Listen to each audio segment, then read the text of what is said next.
sidelines of an AU mid-year coordinating meeting in Accra, Ghana, Cameroon's Foreign Minister Sergueï announced Russia's Foreign Minister Sergueï Lavrov will be making a visit to Cameroon in the coming weeks. He made the revelation while speaking to Sputnik on Saturday, and this is a follow-up of accords signed during the second Russia-Africa Economic and Humanitarian Forum in St. Petersburg, Russia.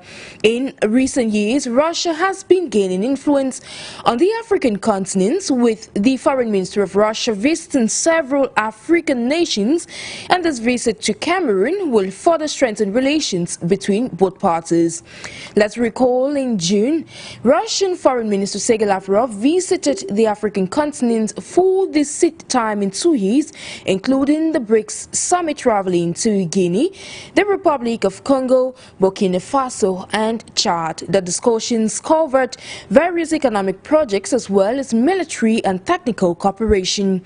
During the 3-day visit that took place last month, the Russian Foreign Minister secured political support from African states once again, and this time around it is the turn of the nation of President Pobia. What are the implications of the anticipated or expected visit of the Russian Foreign Minister to Cameroon? Join us as we unpack this with our guest this afternoon. Stay with us.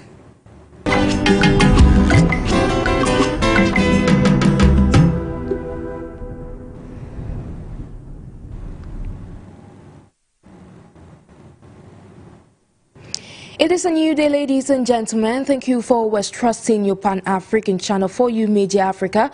We debut today's edition of Talking Points. On this day, we focus on the implications of the expected visit of the Russian Foreign Minister to Cameroon, a visit that was announced during the AU's mid-year coordinating meeting in Accra, Ghana. We shall be unpacking this day with our guest, Dr. Stanley FONGOD, who is an economist and doubles as a Pan-Africanist. Good day to you, sir. Good day to you, Sharon. Thank you for having me on the show, and to those who are watching us live, good day to you as well. It's always a pleasure having you on board to share your views and, of course, analysis with numerous televiewers. Now, to debut today's edition, without further ado, now, what is the analysis of these increased trips of the Russian Foreign Minister to Africa, given that in June we saw him make his 6th tour to the African continent? I think that Africa is up for grabs, especially with the fact that the Western world is actually failing on the African continent in its diplomatic front. A lot of African countries are looking to the East. They are looking to China. They are looking to Russia, because the East is treating Africans not like infants, but is treating Africa more like equals. And so that's probably the reason why we are experiencing an influx of Eastern nations coming into the continent of Africa, mostly for cooperation and natural resources, something that Africa has a lot of, and Africa has been exploited by many other nations in the past. Exactly, and that is our point of focus. Why is the interest on the African continent? Meanwhile, to proceed, we've seen that after numerous countries, like we mentioned in our preamble, Guinea-Conakry, the Republic of Congo, Chad, Burkina Faso, and a host of others, we are seeing the foreign minister being announced to make a trip to Cameroon, which happens to be like the second in the Central African sub-region. Now, what are some of the implications of this trip, given that this announcement comes just a few days after we saw the foreign minister addressing the United Nations Security Council in New York, where he reiterated that Africa needed more representation at the level of the Security Council? Well, obviously, I think that if anyone knows anything about Cameroon, Cameroon is placed at a vantage point on the African continent, not just because of its the nature of the country itself, Africa is known as, Cameroon is known as Africa in miniature, and reasons being that almost everything that you find on the African continent in relationship to its landmass, you find that in Cameroon. So all the geographical forms that you find on the African continent, be it the Sahara to the north or the Savannah in the middle, and the African rainforest that predominantly occupy the southern part of the country, you have it in Cameroon. So if there be any place that you really want to be in and be in Africa at once, either on the basis of military training, on the basis of just outrightly trying to figure out, or even in agriculture, trying to figure out how you can be able to have some kind of a sustainable agricultural program, the best place to be will be Cameroon, because once you're in Cameroon, you can be able to set up in the same country, your facilities to figure out how your seeds will be able to behave across the continent. So one country is Cameroon that has the capacity to be able to give, any researcher that unique opportunity. On the other front, you also have to be able to start thinking about just how advantage Cameroon is, the opportunities that Cameroons do offer. We are a bilingual nation, and most countries on the African continent either speak French or English. So if you're going to try to be able to push any kind of an agenda across the continent of Africa, and you're looking for an incubator, a place where you can be able to have, set up your center and be able to train people who will be able to carry this across the continent.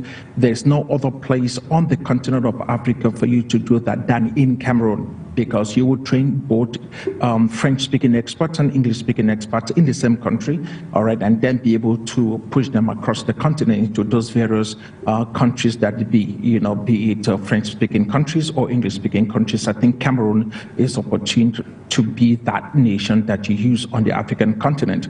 We are landlocked to close to about 5 other nations. We're talking about Chad, Central African Republic, Congo, Equatorial Guinea, and as far as the DRC.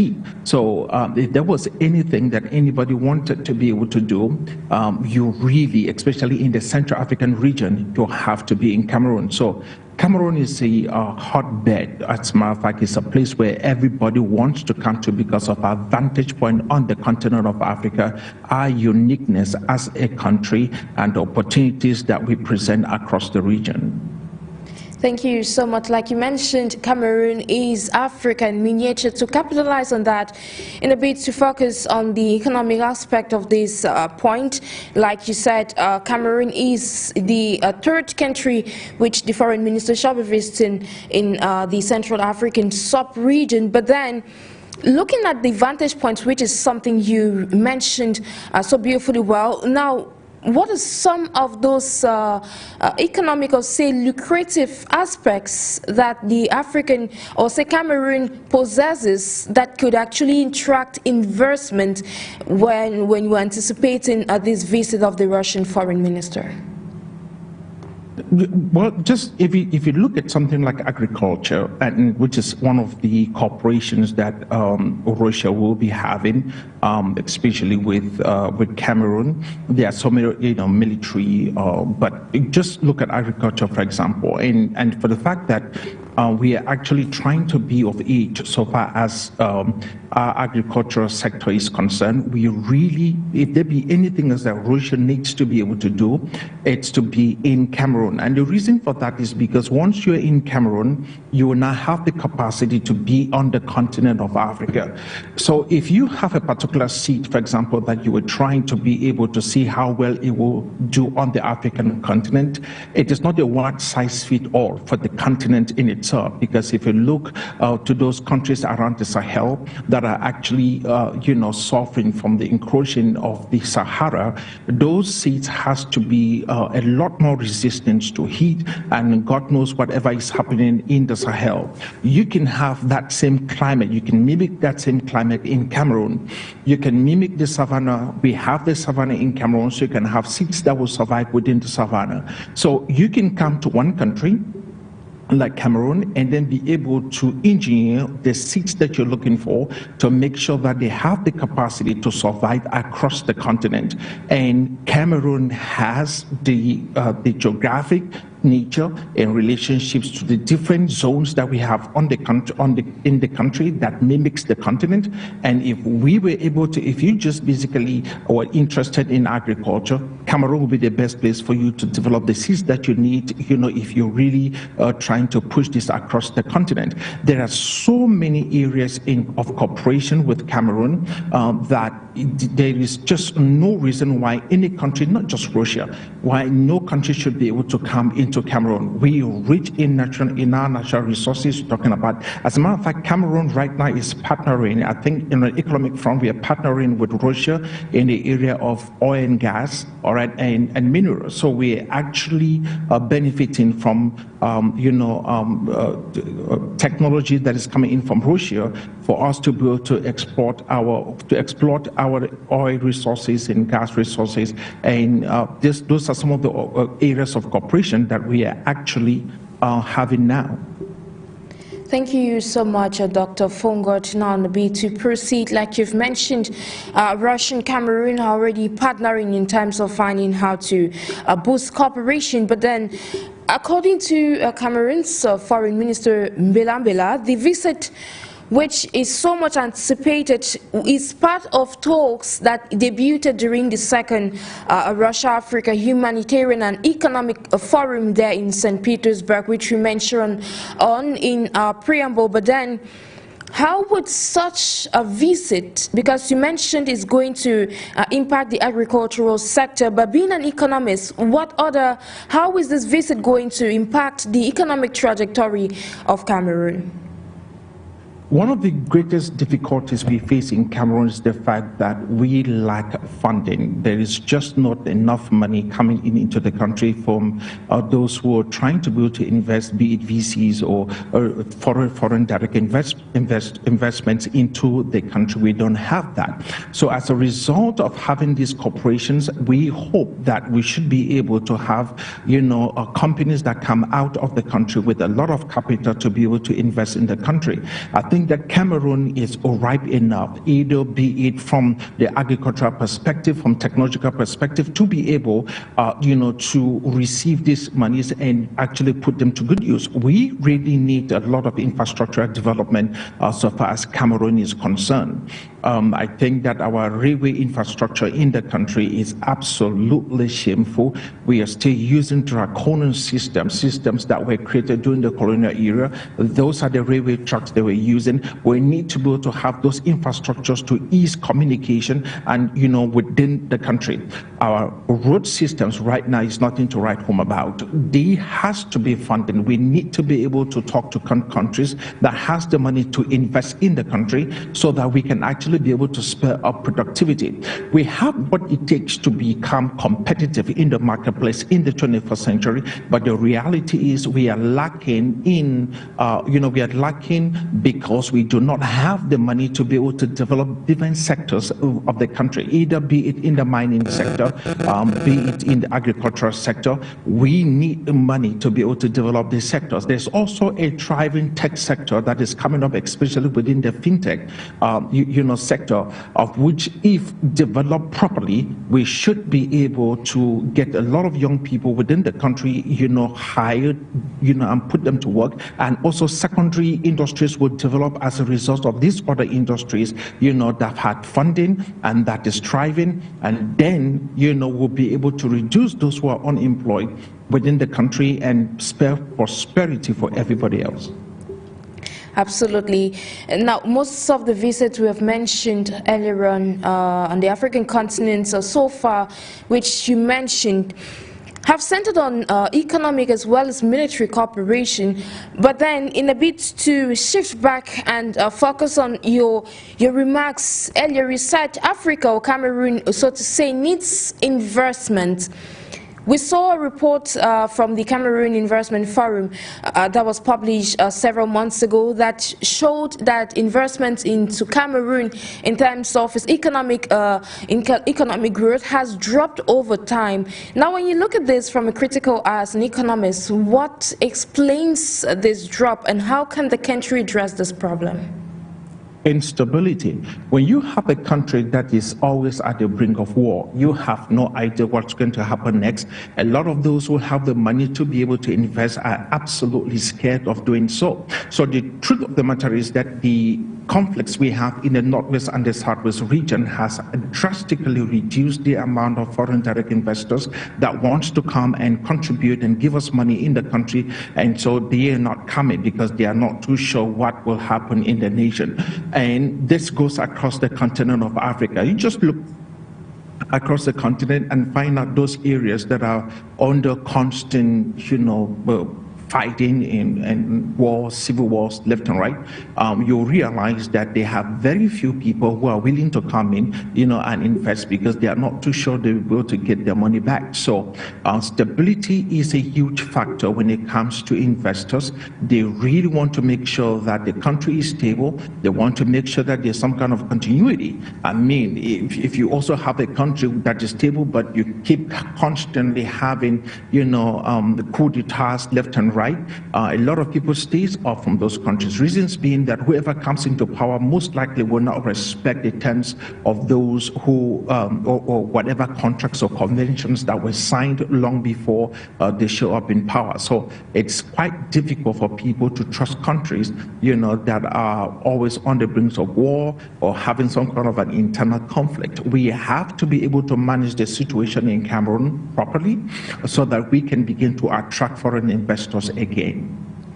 Absolutely. Now, in that light, you spoke of stability on the African continent. Could we say that this aspect, in a quest for nations, especially those in the Sahelan region that have been troubled by insecurity, is one of the reasons why we see these countries moving towards Russia? Yes, of course. And the reality is that if you look at the Sahel, those nations within the Sahel are literally doing what is it that America will not like, okay? So they are doing things that the West absolutely hates, okay? So they will obviously not be getting any kind of, money coming in from the West. Investors from the West are not coming to these countries because they have all kinds of embargoes and restrictions on where they can put their money. But Russia is, on the other hand, does not have those restrictions, and Russia is absolutely looking for ways in which, it can actually push more coups on the African continent just so that, the African can start thinking for themselves, because that's the ultimate objective. The reality is that once you start thinking and believing that you really want to be emancipated from all the chokeholds that the West has placed on the African continent, the only place that you will have to turn to will have to be the East. And that's just the reality of things. My opinion really is that we have to not look at anyone, but it's extremely quite difficult not to be in alignment with someone. So the only options we have is either the West or the East, and as it stands, Africa is moving east. Africa is moving east indeed, but then what impact have we seen so far? Because when you cite Niger, for instance, back in the days, right to this very point, when we look at the country before we had the coup, and after the coup, you see that the country's economic trajectory, and even that of Mali, has been rising, has been increasing actually. Now, when you look at those aspects, could we say that with this rapprochement towards the east, we've seen some positive changes? There have been tremendous change in countries like Niger. Before the coup, Niger was actually at the bottom of all economic index, all right, human economic index. Niger was at the bottom. It was the worst possible nation on planet Earth. But then after the coup, Niger became the first fastest growing economy on the African continent, 7th in the world, which means that there's something that those boys are doing right there in Niger that is absolutely outstanding. And of course, if you see some of the contracts that they had to renegotiate and some of the agreements that they eventually came into in favor of Niger, in favor of Mali, then you will understand that they had been ripped off by, France and its allies for so many years. I think that there is something to be said about when nations basically take their own salvations into their own hands and say, you know what, we're going to go against the status quo, we'll do whatever it takes for the salvation of our people. And I think that that's one of the things that you can commend Niger for, or those boys in the Sahel for. I'm not a fan of coups, but sometimes the end justifies the means. And that is what's said in the African continent, the end justifies the means. Now back to Cameroon, which is our focus of today. Looking at the political landscape of the country in Cameroon, we saw a presidential elections being postponed due to the adjournment of the mandate of the MPs, members of parliament. Now with that regard, when you look at the political landscape already existing on the Cameroonian soil, which is something that is very complex, is this trip to Cameroon a window for some sort of political or economic support? I have no idea. First of all, Russia has a lot on her plate, so to say. And in Cameroon, if you look at Cameroon carefully, you would realize that Cameroon is more like the window of France into Africa. And so you really have to wonder what is it that, Russia has up her sleeves. And so I'm curious, like everybody else, in finding out what precisely Russia is trying to do this time around so far as, the political structures in Cameroon are concerned. But the truth of the matter is we have to find ways as Cameroonians, as Africans to, to craft a future for ourselves. We have to find ways to build a robust future for the African that is not influenced by anyone. The salvation of the African continent cannot come from a Caucasian. The salvation of the African continent is not going to come from somebody who does not look like you and I. The white man has nothing to offer the African when it comes to our own salvation. I think that we as Africans need to craft for ourselves the kind of the world that we want to live in. We need to be able to craft for ourselves the future that we want our children to actually grow in. I think that the moment we love our children more than we hate our enemies, the bickering and the fightings that exist among us will stop. Once we love our children more than we hate our enemies, those fightings will stop, because our children are a whole lot more precious to us, than us bickering or trying to fight an enemy. So the reality is we need to be able to do something on the African continent, especially in Cameroon, to make sure that we don't have a Rwanda, all right? To make sure that we don't have a Liberia, to make sure that things that happen in Sierra Leone, do not happen with us. It's been too long. I mean, I think we have shed quite a lot of blood in that particular country, and time has come for us to heal. Time for Africa to heal, indeed. Now, I'd like to cite statements made by Cameroon's foreign minister. He said, currently we are working or coordinating with our colleague for Russia's visit to Cameroon. We are working on the agenda to set a date. It shows that Cameroon is initiating this rapprochement with Russia. You said earlier on that Cameroon is still having very strong ties with its former colonial master, France. In the bid to comprehend what you said, now looking at the recent rapprochement by African countries to Russia, when you look at these statements, or you try to analyze this set statements by Cameroon's foreign minister, what does that tell you about the ongoing ties or the existing ties that are existing between Cameroon and France? I don't think that there's a lot that Cameroon can absolutely do. And the reason is because I am an opinion that France has a lot on Cameroon and a lot on those that are in power, that there is just not so much that they can do. If you know anything about France, France is an expert in sabotage. France is an expert in making sure that her wills, okay, are literally carried out on the continent. They'll do whatever it takes. So I am thinking that maybe this is an exit strategy that Cameroon is literally putting into place, because sooner or later we will be having a transition one way or the other.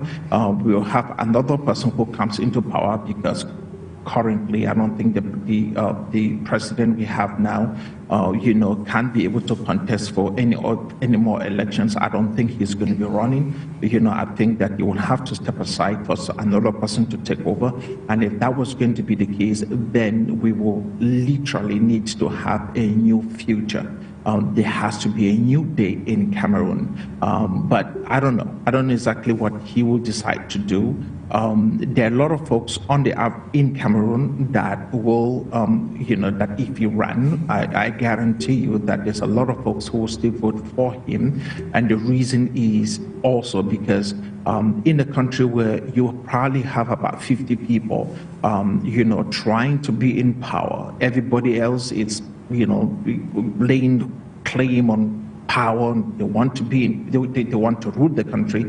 We might end up having 125 militia groups like the DRC. I hope that's not the case, but we have to find a way to come together. It's not who runs the country, it's who has the best vision for the nation. Absolutely. Now, staying with you, you're equally a tech expert in a bit to drift from that aspect now. Aside agriculture, which you cited earlier on, could this trip capitalize on cooperation in terms of health and technology? Yes, I think that Russia has a lot to offer, especially in the area of satellite technology. We need to be able to utilize Russia's satellite systems, especially when it comes to us harnessing, the power of the internet across these platforms. And that will help us in the areas of healthcare, that will help us in the areas of the fintech, and also send education as well, because there are so many rural areas in Cameroon that is absolutely inaccessible, to the internet, because cell phone towers by companies like MTN and the rest, are not in these areas. So we have to rely on satellite technology. And I think that if Russia could be able to assist the country in these areas, then, we should be able to see great improvements in the areas of education, in the areas of health, and also in the areas of fintech, so that we can allow a lot of folks who are unbanked in the country of Cameroon. I think more than 50 million people in Cameroon do not have access to any kind of banking, and that is 5 million rather. Only about 5 million people rather. 5 million people in Cameroon do not have access to banking. I think that's the last report I saw, and so we need to be able to make sure that these 5 million unbanked people actually have access to some form of banking. Especially, I was asking that question because we've seen Russia aiding some countries on the African continent in the fight against diseases and a host of others. But then to proceed now, you mentioned that Cameroon is a hotbed in terms of its relations with its former colonizer, but then that is not our point of focus. When you look at this visit, you've cited a lot of key and powerful points, but what should we really be expecting? Well, for now, I think that Cameroon should be expecting that Russia will come in with a lot of cooperations on the military front. I think that the government will absolutely benefit a lot. Right now, we are using various forms of artillery in Cameroon that are of Russian origin. Most of our ammo tanks are from Russia. And so, those are some of the areas that Cameroon easily benefits from. But I'm also hoping that we should be benefiting a lot from things that are quite humanitarian, especially when it comes to exchange of ideas, on agricultural front, and also on satellite technology, which is something that I absolutely hope and pray, that Cameroon gets from Russia, because we desperately need that on the continent. We need that in Cameroon. Now, looking at it from general, or better still from particular to general. Now let's focus on the geopolitical stakes being involved in such a visit. This is the seat, or more than the seat, though, that the foreign minister will be making to the African continent. You said earlier on that we have Africa that has been heading, or say getting closer to countries like Russia, to China, and a host of others, most especially in the East.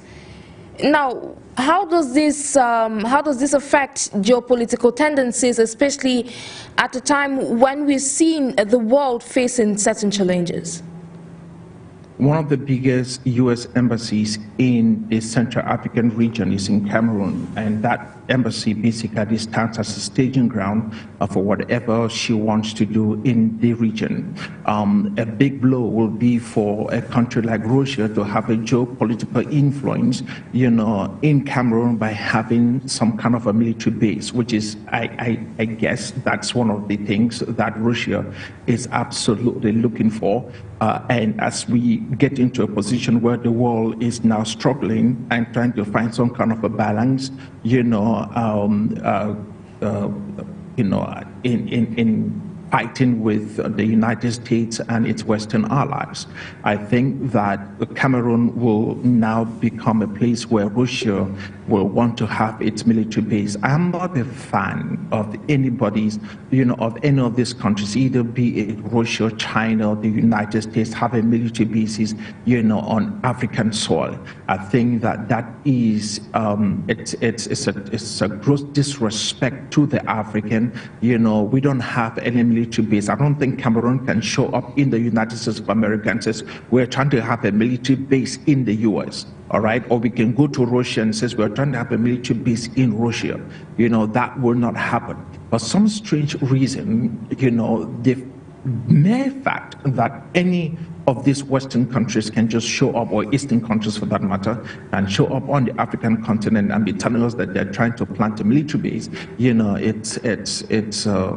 crazy. So I think that, but I think that that's what Russia is trying to do in Cameroon as well, because there is going to be this geopolitical influence that Russia wants to wield, in the Central African region. And once they are in, it's going to take God knows what to be able to put them out. So for me, I think that we must be able to just find ways to have our cooperation on economic, military cooperations with, education, geopolitical, whatever it is that we can be able to do that would enhance, would enhance the life of the African, the life of the Cameroonian, without there being some kind of a military presence in Cameroon will be good. I think that's something the Cameroon government needs to absolutely say no to, and not just Russia, even the United States.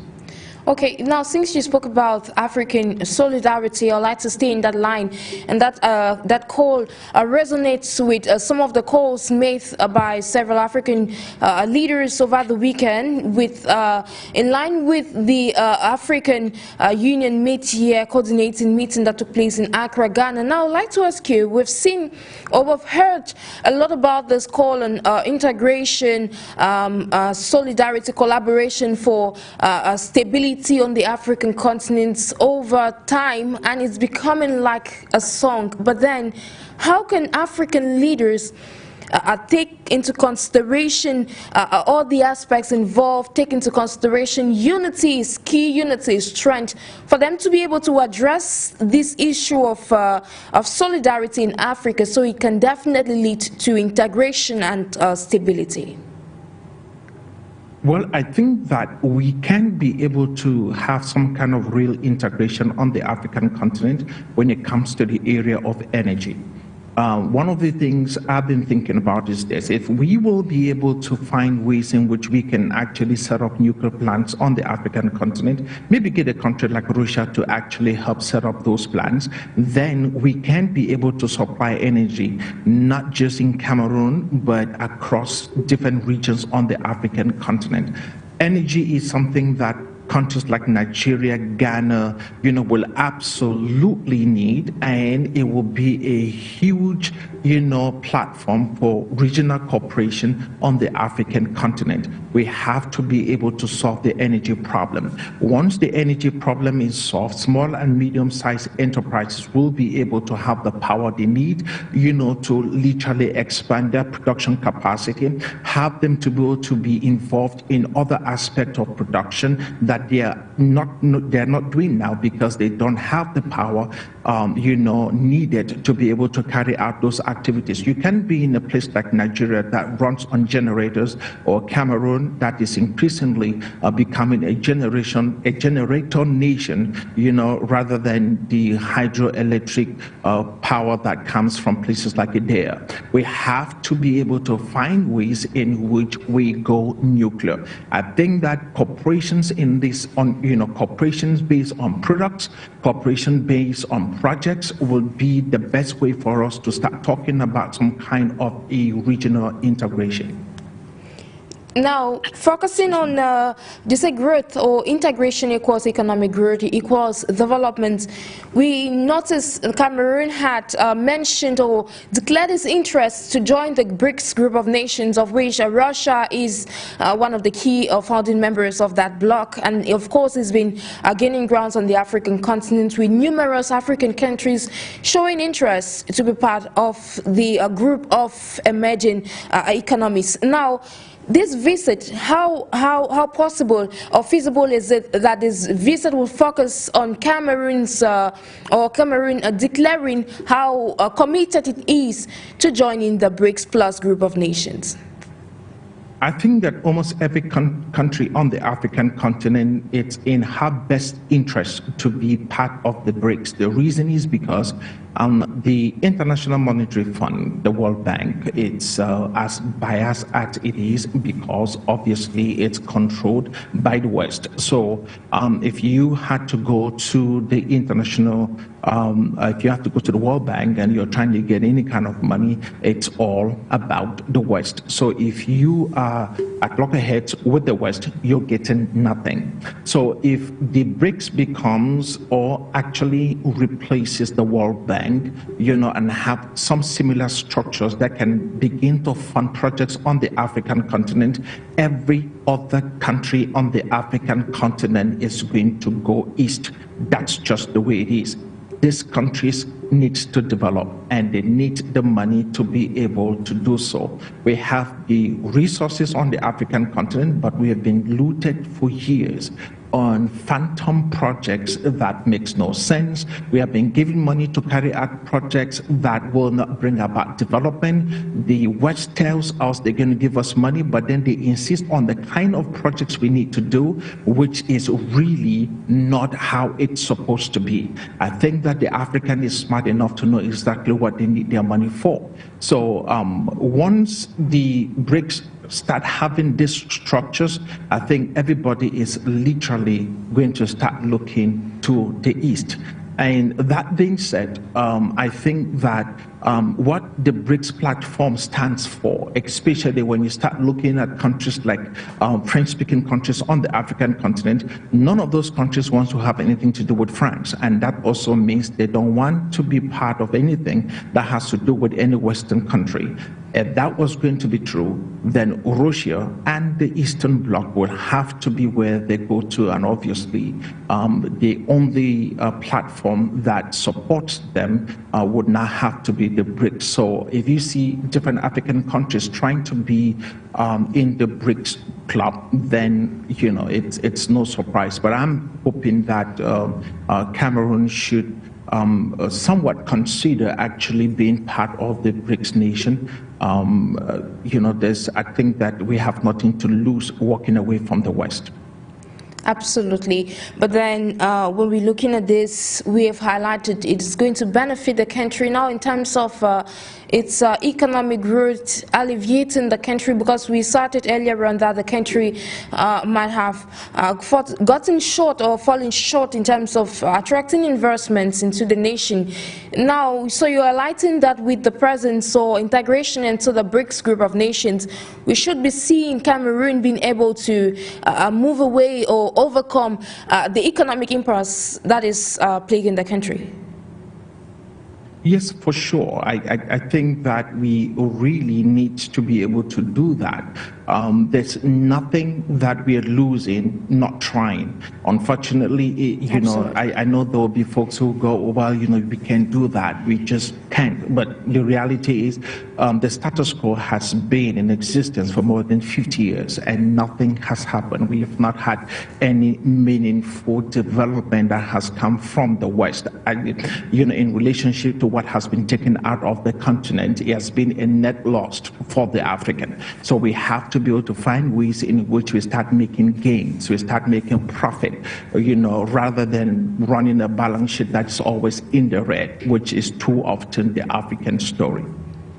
Being an economist, Dr. FONGOD, you had the CEO of Croston FinTech, and of course, it's not surprising that you advocate for the BRICS because the country or the bloc is advocating for its own currency.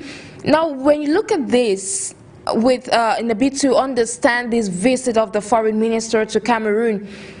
Cameroon is a country in the Central African sub-region that is using the franc CFA, one that is still tied to its colonial master. Now, with this presence or recent rapprochement to Russia, could we say that, or could we anticipate that this is in the right direction? Because we have seen several African nations, especially those in the Central African, or say in the sub-region, trying to get rid of the franc CFA. Now, could we say that this is in that light?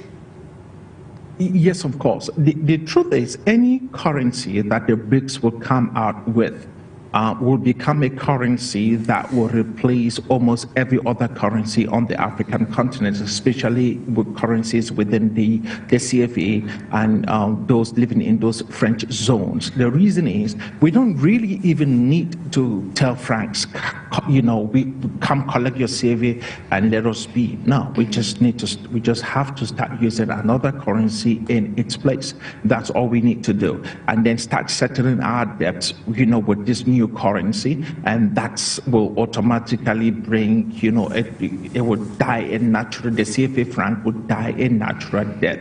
So that's what, you know, we have to do. I'm thinking that if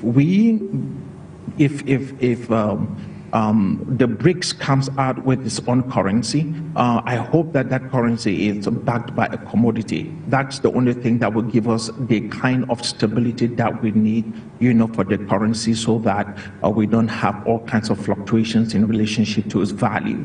So to maintain a certain level of value, so far as the currency is concerned, we have plenty of gold to be able to back up the currency, have the visions, you know, that Mohammed Gaddafi, the former Libyan president, you know, had with the dinar. So we need to be able to have some currency that is backed by gold. We do the same thing with Croston coins, which is a product that we develop at Croston FinTech. It's backed 100% by gold, and you have to be able to use gold. Reasons being, gold has this intrinsic value, you know, that is so remarkable, that can be used as a store of value, and at the same time, it can be used, you know, for transactional purposes. So someone can actually use, you know, this currency because they're trying to hold it as a store of value, or they can use it for transactional purposes, and nobody will be wondering what the value would be, you know, the next day. That's the beauty about having a currency that is backed by gold. If the BRICS comes out with a currency like that, believe me,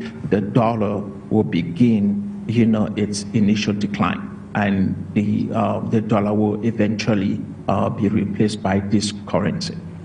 Absolutely. The power of a currency actually being backed by a commodity. Now, it's true that Africans do have the right to choose their own partners. Like the Kenyan president once said, Africa should be able to have partnerships with the rest of the world that would be win-win and beneficial to the African people. Now, in a bit to paint a more realistic picture about this issue of partnerships, we've seen more African countries getting close to Russia, which it's inevitable. But then I'm sure, and one, you agree with me that this is not just because Russia did not have any colonies on the African continent. What is the deeper meaning of this rapprochement? Well, I think they're just running away from the West. The West has become so sour in the mouth of the African. On the African continent, we have been told, what to do, how to do it. If many years ago, the former president of the United States of America, whom we thought was a black man, who was going to show up on the continent of Africa because his father was from Kenya, who would show up and be able to, speak favorably on the African continent, but he became Africa's worst nightmare. This is an individual who was instrumental in destroying Libya. He was instrumental in killing Gaddafi and showed up in Kenya. And the only thing he brought for the Kenyan, was to tell them about LGBTQX, God knows what rights, right? So this is the kind of leadership that has come out of Washington, D.C., for the African. And the Western leadership approach on the African continent has been shameful. It absolutely does not represent the Africans' values. It doesn't represent who we are as a people. Whatever it's been pushed down our throats, it's not African. It's some cooked up, messed up ideology, developed in some universities in the West, all right, promoted by some of the worst human field that you can find anywhere on planet Earth, and they try to push that on us on the African continent. So we have to be able to make sure that we start looking for continents, or we start looking for countries that will hold the African ideal, countries that will respect our cultures, countries that will respect our people, countries that will respect our values, and knowing mindfully well that we are a unique people, we are an ideal people, we are not just a byproduct of human civilization. You don't show up on the African continent and tell us what to do. You are crazy. We tell you what we want. We tell you who we are. We are not asking anything from you. Without you constantly looting the continent, you have nothing to offer. And that is the level, of vitriol that you have these nations, come to do on the African continent. It's crazy. We have to be able to make sure that we specifically, all right, without any iota of doubt, without any fear of evil, state clearly, that Africa is not for sale, either by our own commodities or our minds. Our minds are not for sale. Our cultures are not for sale. We are not replacing our cultures by your culture. We are not replacing our values by your values. Whatever you call values is not our values. Our values is unique. It's enshrined in us. It's enshrined in our culture. It's enshrined in us as a people. It's in our language. And we respect who we are. We respect you. Stay where you are and allow us to be who we are as Africans. I think that's what Russia offers to the African. Absolutely. Now, speaking of what, who offers what to Africa, now in that regard, we've seen, we saw the Foreign Minister Sergueï Lavrov several weeks ago, about 3 weeks ago, while addressing the media, he said that the West seeks to exploit the African continent for its own gain. He went ahead to cite that exploitation continues in the African continent, but through an economic means. When you look at this, when you try to analyze the statement, it resonates with the fact that we still have these numerous aids coming into the African continent. Could these aid, which Africa seems to be receiving, be some form of neo-colonialist ties to Africa? Well, not really. If you see what's happening, for example, in America, it's a left-leaning idea that the humans do not have the capacity to take care of themselves, but that a select few in the government has the best knowledge. They have been through Harvard and Stanford, and so they know exactly what to do to be able to help the commoner, the common man. It is a left-leaning ideology. This is a byproduct of the Democrat Party, run by people like Barack Hussein Obama. This is their idea. But on the consecutive front, we believe that everyone has the right to be able to, literally do what is it that is in their best interest to do for themselves, that they have the skill sets, the knowledge to be able to build what they want to build for themselves, that the human spirit, it's absolutely so powerful that they can do whatever they want to do. In the West, if you look at cities that are run by Democrats, they basically have these handouts that have converted societies into swarms of homeless people. And that is just in every single Democratic run, any city in America that is run by Democrats. They have that same mindset to us in Africa. Once you start bringing to us, the problem is this, it's not just that they're bringing to us food aid. It's not just that they're basically pushing all of this aid into Africa. The problem is they bring the aid and then they carry all of our natural resources out of the continent, giving us penny to a dollar. What we are saying is this, there has to be fair trade. We don't need your bag of rice, right? We don't need your sack of milk. We don't need any of that. We have all of that on the continent of Africa.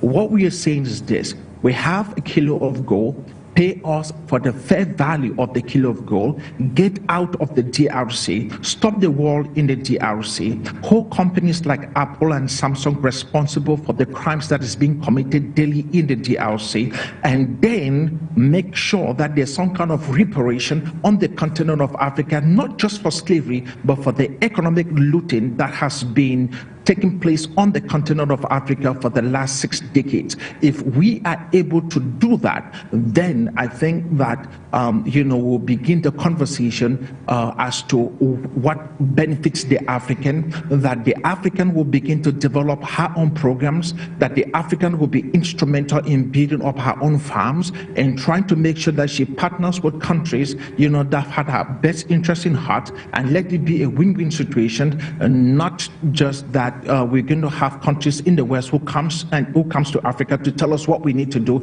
because if we don't, then there are no aid. If we don't, they don't give us money, but yet they keep collecting our natural resources and building technologies in the West. Meanwhile, they destroy our land. They give us absolutely, or when they're done mining, we have land that we can't even farm. We can't even farm agricultural in those areas are completely useless because the land has become too toxic from illegal mining practices. We have to be able to put an end to this and fight this thoroughly. Absolutely.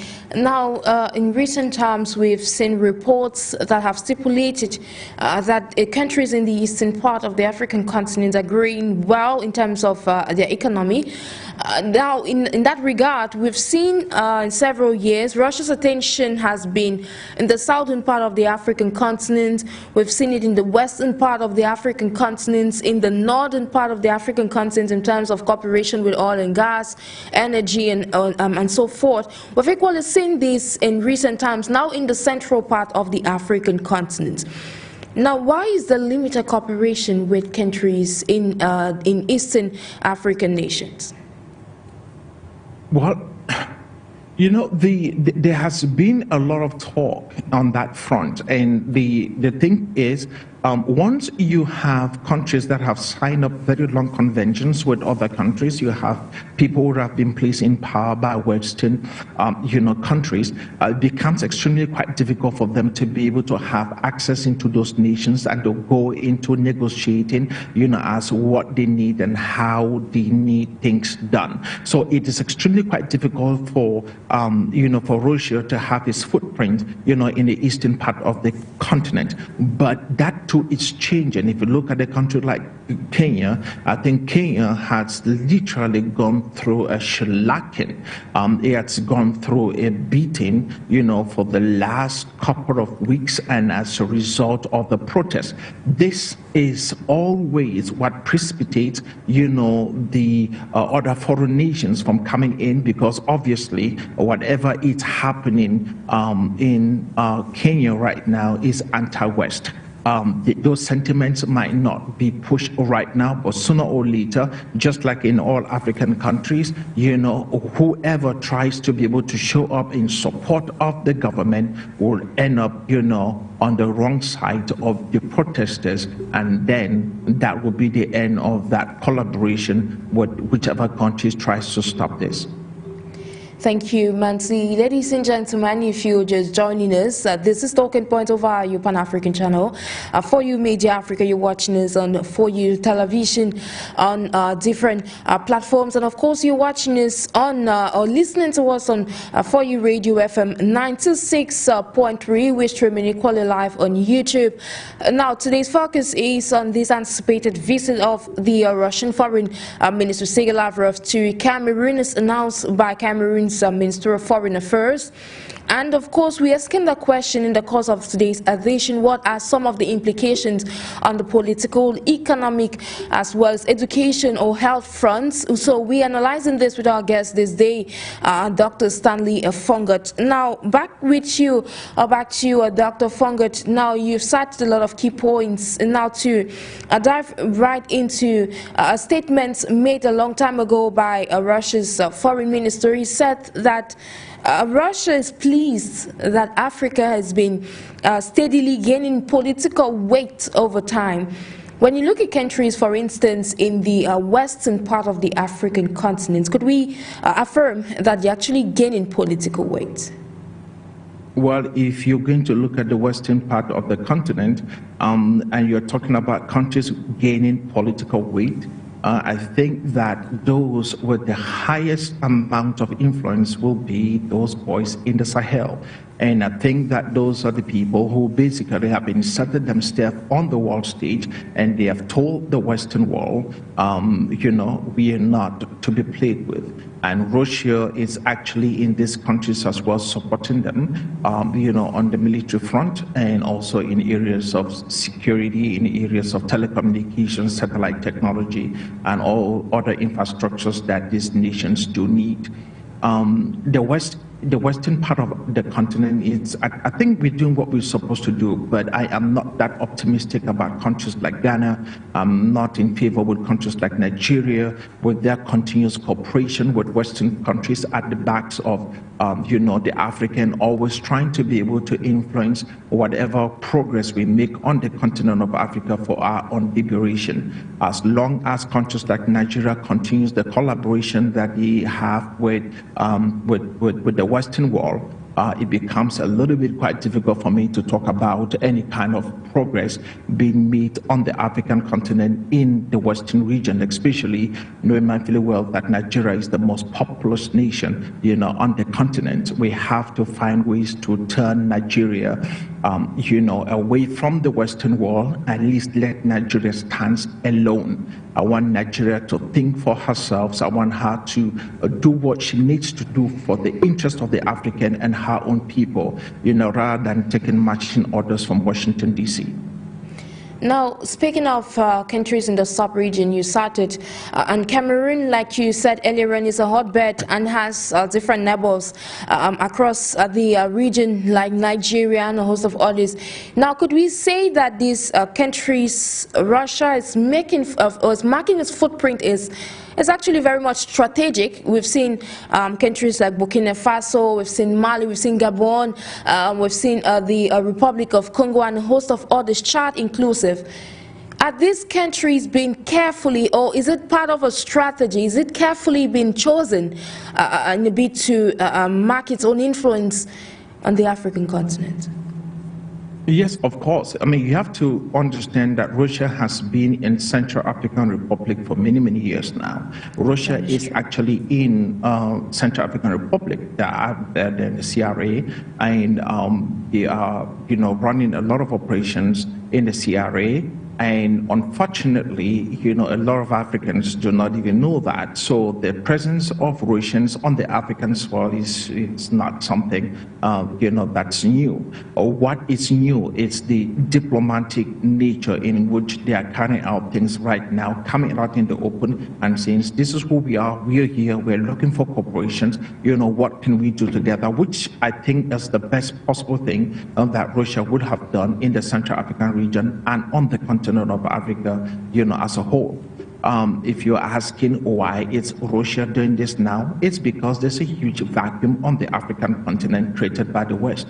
Nobody really wants to have anything to do with Washington, D.C. The African has not forgotten Gaddafi.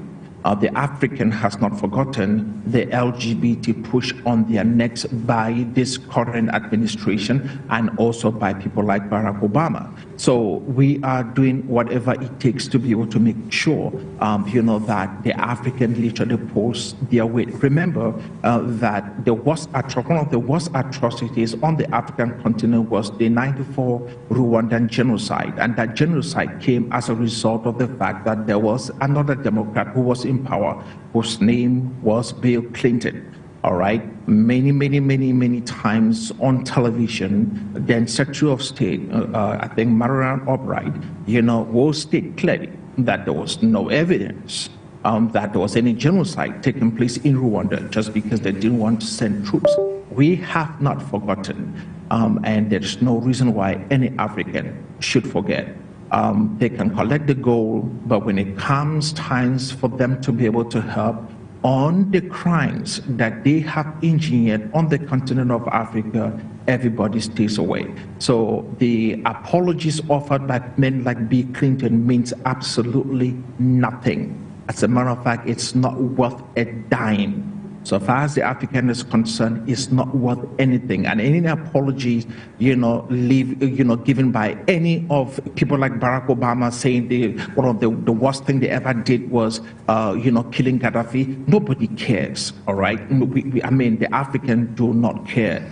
We are only in tears, we are in sorrow, we are crying because a leader for the African got massacred, by a son of the soil. So we have to be able to make sure that we start, grouping ourselves with people who have our best interests at heart. And so if Russia is offering that, so be it. So be it for the African continent, given we're gradually wrapping up today's edition of the program. And now you have started, of course, we saw this statement which you're making so far in line with the recent statement made by Lavrov, where he lambasted Western dominance at the heart of Western issues. But then, looking at the African continent, if Africa needs to move forward, what are some of the measures that need to be taken into consideration when you look at the past mistakes for Africa to correct its errors and, of course, boost its own economic growth and development? I think Africa has to start finding ways in which Africa seeks to become a place where we export raw materials, to become a place where we start manufacturing a lot of products. So Africa needs to import machines. We need to be able to bring in as much as we can on the African continent and begin the manufacturing process. There's a lot of market on the African continent, and we keep importing things from China, we keep importing from the United States and most European countries. Meanwhile, all we have to do is bring these machines on the African continent and begin to manufacture these things ourselves. That's what Africa needs. We should not be importing food. We should not be importing basic things that are being manufactured in China. We take the raw materials from Africa, we ship them to China, and then by the time they return to Africa, we are paying astronomical prices on them because obviously, that is building the middle class in China. Meanwhile, the middle class in Africa is absolutely non-existent. We have to find ways in which we build up the middle class on the continent of Africa, and for us to do that, we need to bring manufacturing jobs on the continent of Africa as we also find ways in bringing IT jobs and also finding ways where we can be able to start talking about space technology, and also becoming energy independent, especially when it comes to nuclear energy. We have to be able to do these things on the African continent so that when countries like Russia comes, we are only interested in partnering in the areas of technology, and so that we can be able to become independent. Our independence has to be freedom from the mind and also freedom economically.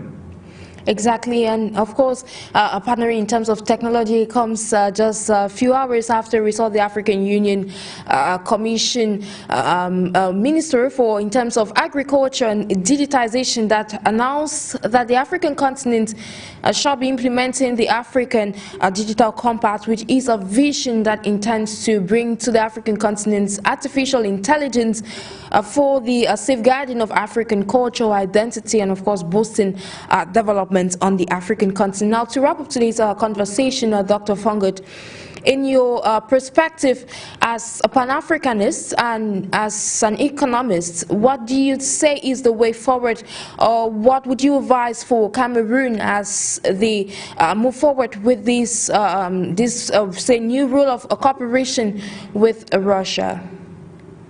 We should be talking machines. We should really be talking machines. And every country on the African continent should be talking about technology machines, not money for now. Reasons being, we have a culture of corruption, all right? And so if we talk about machines, getting machineries from these nations and let them come up and probably, bring us some kind of a build, operate, and deliver model that might be good for the African. And then secondly, I am fascinated, with the whole entire area of artificial intelligence. And so we too at Croston FinTech, we've actually just finished building our own platform that will be one of the first to be delivered on the African continent. We're going to do that maybe in about 3 weeks from now, and that will be on AI. We have to start building artificial intelligence that is enshrined with the values and the cultures of the African. If not, just go online and then go to something like ChatGPT and ask a question like, "It's democracy good for Africa?" and try to be able to tell AI to give you reasons why you think it's not good for Africa, and you'll see that the system is intrinsically biased. Reasons being that the people who basically set up the initial prompts and the materials that this AI system has been reading has come from men who absolutely do not have Africa's interest at heart. We have to be at the forefront of this technology. Otherwise, it will be extremely difficult for us to compete in the 21st century. Secondly, it will absolutely be disastrous because we will lose our identity, we'll lose our culture, and the next generation will not be able to know how beautiful this continent has been.